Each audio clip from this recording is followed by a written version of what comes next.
بسم اللہ الرحمن الرحیم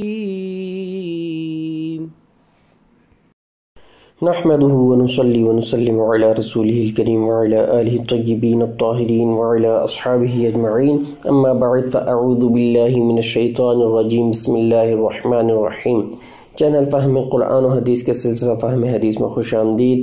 آج ہم بخاری شریف کی ایک حدیث مبارکہ پڑھنے اور سمجھنے کی سعادت حاصل کریں گے۔ دعا ہے رب کریم عمل کی بھی توفیق عطا فرمائے، آمین۔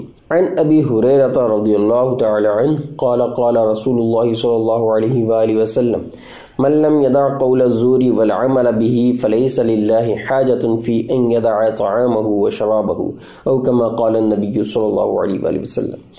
حضرت سیدنا ابو ہریرہ رضی اللہ تعالیٰ عنہ سے مروی ہے کہ رسول اللہ صلی اللہ علیہ وآلہ وسلم نے ارشاد فرمایا، جو جھوٹی بات کہنا اور اس پر عمل کرنا نہ چھوڑے تو اللہ کو اس کے بھوکا پیاسا رہنے کی کوئی حاجت نہیں۔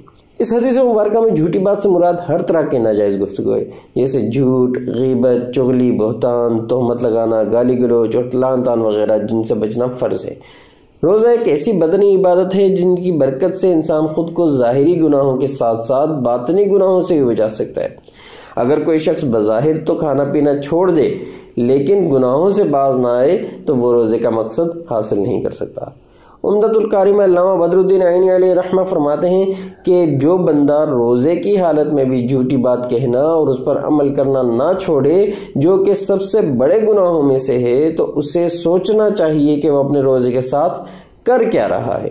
علامہ ابن رجب حنبلی علیہ رحمہ فرماتے ہیں کہ اس بات میں راز یہ ہے کہ مباح چیزوں یعنی کھانے پینے وغیرہ سے پرہیز کرنے سے بارگاہ خداوندی میں مقام قرب اسی وقت ہی مل پاتا ہے جبکہ حرام چیزوں سے بھی بچا جائے۔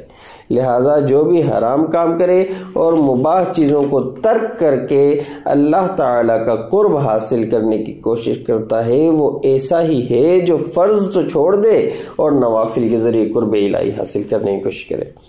اب کوئی اس حدیث مبارکہ کا یہ مطلب بھی ہرگز نہ لے کہ گناہوں سے نہیں بچ سکتے تو روزے بھی نہ رکھیں، بلکہ اس حدیث مبارکہ میں روزہ رکھنے کے ساتھ ساتھ دیگر گناہوں سے بچنے کی بھی ترغیب دی گئی ہے۔